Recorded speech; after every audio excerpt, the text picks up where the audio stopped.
Okay, nabaklas na po namin sa sidecar to mga bro. Medyo mabigat-bigat din yung sidecar nito. 2004 model. Itong motor ni Kuya, kaliskis. Yan ang gagawin natin dito. Narinig nyo yung andar niya kanina, magaspang din pag nire-revolusyonan natin. Number 1, timing gear. Check na rin natin lahat yung mga dapat palitan. Ipapa-refresh na ni Kuya yung kanyang makina. Dahil hindi nila alam kung na-overhaul na ba to. Hindi pa, parang hindi pa nga naman. Yan. Titignan na rin natin yung align tsaka sigunyal bearing. Pero yung connecting rod wala namang tama. At yung kanyang clutch damper, clutch housing, check natin mamaya dahil medyo may tunog na dito sa bandang clutch side. Okay, shoutout kay Kuya. Yan. Ananagan mo Kuya? Jeffrey Castañedo. At si Madam. Ha? Jeffrey Castañedo. Kanyas Castañedo. Yun. Shoutout. Baka dakay mo yung shoutout ta Kuya. Shoutout ni tropa.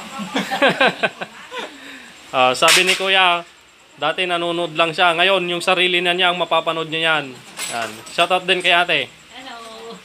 Hindi naman makita yung kagandahan mo. Ate, tanggalin mo yung face mask mo. Ano nagan mo ate? Lyra. Lyra. Yan. Yan po si Kuya Jeffrey at ate Layla. Yan. Malapit lang sila sa Bintinilla lang. Pero si Kuya, tiga Pangasinan ka talaga? Pangasinan. Binalonan, Pangasinan. Okay. Yan, baba muna natin to mga bro habang hinihintay natin si Kagawad number 2 at si Brother Lito Velasco. Yan.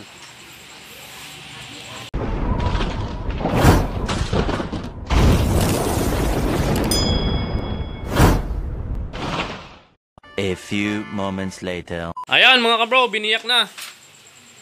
So, mga washer, napakaitim ng loob ng makina mga kabro. Hindi nga eh. Hindi maitim. Kala mo lang, maitim. Ayan. Oh. Ayan, yung loob ng makina mga kabro. Ba't may tamtamol ito? Pero mamaya magiging parang brand new yan mga kabro. Wow! Okay, number 1 na nakita natin dito sa kanyang cylinder block. Nasaan na yung kanal? May kanal dito. Hindi siya gas-gas. Hindi gas-gas, kundi kanal mga kabro. Ayan o. Yan, itong namumuti na yan. Malalim yan mga kabro. Pati yun, yung isa. So ngayon paparibor natin to. Dahil kaninang pagbaklas pa lang ng head, Abot kaya kita ang ano yan? baka 50 o kwan. Baka hindi kaya ng 25. Baka ribor 50 to. Malalim eh. Tapos, clutch damper. Yan, malakas yung kalog niya. Standard pa niya to. Hindi pa napalitan oh. Okay. Tapos yung kanyang kwan mga bro, timing gear, papalitan natin. Tapos check natin yung bearing ng sigunyal.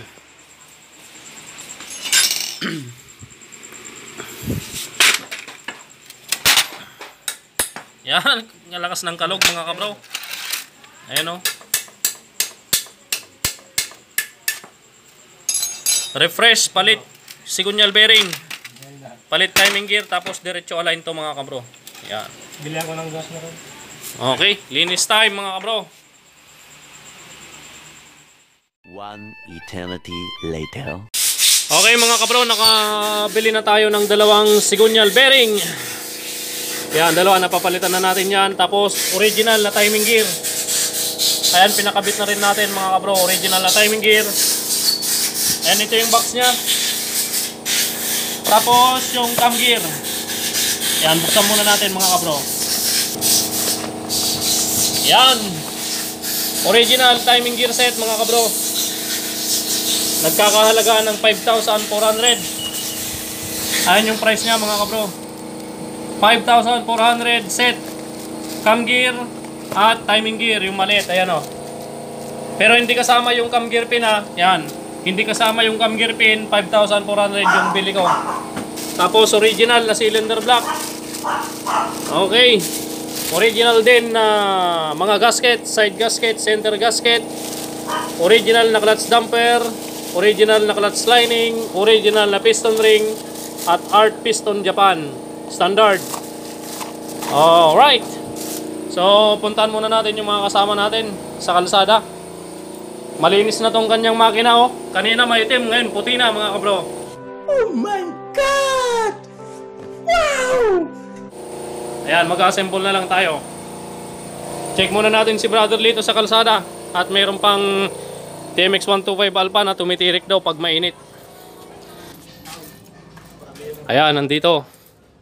Ayun po si Brother Lito, nag-tune up. Shoutout sa inyo lahat! At si Kabro Jude. Isa.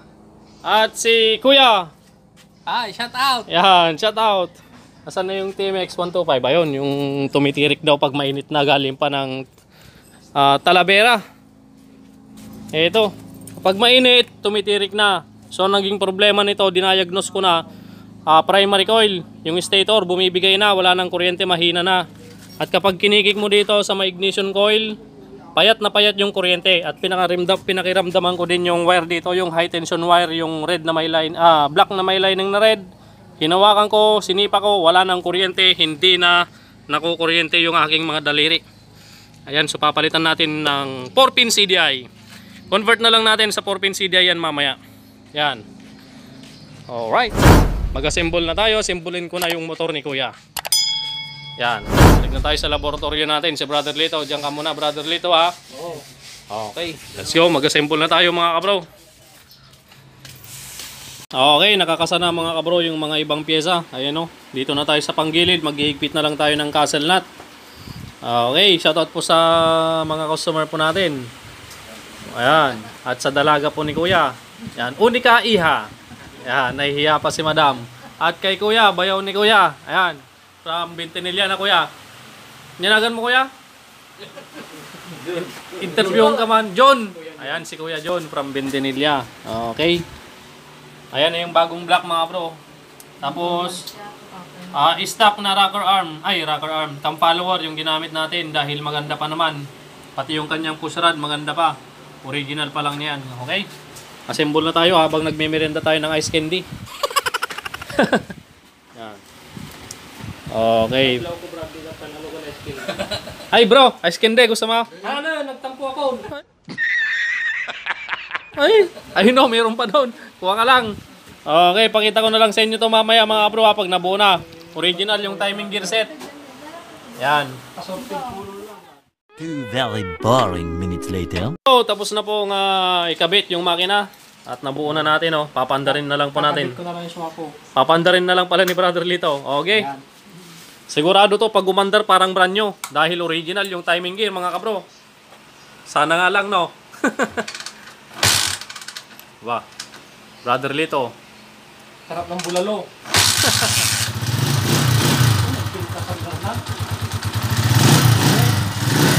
Okay. Parinig muna natin yung minor. Ayan, oh, mga kabro, napakaganda ng andar, oh. Original na timing gear. Original na black. Tas mong konti, bro. Mamamatay yan. Yan. So bali yung valve clearance nito 0.08 pa lang yung nilagay ko. Yan, hindi kami nagpalit ng cam follower at push rod, yung stock pa rin niya dahil makinis pa naman. Yan, napaka-smooth. Wala. Okay na, mga kabro, road test na lang natin to ulit for the final mamaya. Magre-readjust pa tayo mamaya. Tapos check natin yung langis kung umakyat. Well, excuse ah. At ang bugat itang butso. Smooth. Oh. Napakaganda ng andar, brother. Parang brand new. Sabi ni Kabro, Delyong Works. Like and share. Yan, shoutout Kabro, Delyong Works. Lods. Yan. Boss Jan, Palapaan. Shoutout. Kabro Pawis TV. Katropaanin. Yan mga kasama namin sa group chat. Shoutout sa inyong lahat, mga Kabro. Kay Mariano Brothers. Tatay Mariano Brothers. Shoutout. Oh. Okay na. Ganda ng andar, yung ganyan yung inaanap kong andar ng motor ko. Sana maging ganyan din. Kaya lang, kailangan din natin ng original na timing gear, no? Bumili kang original na timing gear. Sana all may pambili. Okay, mga bro. Ayos, kuya. Ayos na tong motor mo. Refresh. Ayan, oh. Napakaganda. Uuwi na po sila. Maraming salamat po. Ayun o. Yan, may sticker na si Kuya, kabro mechanic. Oh, dalawa yung isa mga bro, pinatune up pa ni Kuya. Service ni darling niya. Yan. Sige Kuya, salamat. Sige Kuya, ingat ha. Sige, thank you, thank you. Re-adjust natin, oh. Agre-adjust to no sumarano no lumagitik. I-readjust tayo no lumagitik. Isublim to lang. Yan. Break in lang Kuya. Oh, bagong rebor. Okay, so brother Lito, malapit na rin matapos si Kabro Charlie. Nikitan? Pa-welcome bro. Charlie, shout out. Baka may gusto kong i-shout out dyan. Wala. Wala. Pero meron na siyang sticker ng Kabro Mechanic natin mga bro. Yan, napakasanting. Okay, so dito na natin tatapusin ang ating video. Maraming salamat po sa inyong panonood. Shout out kay Kabro Charlie. Yan, hanggang sa susunod na vlog, pagpalain ka ng Panginoon.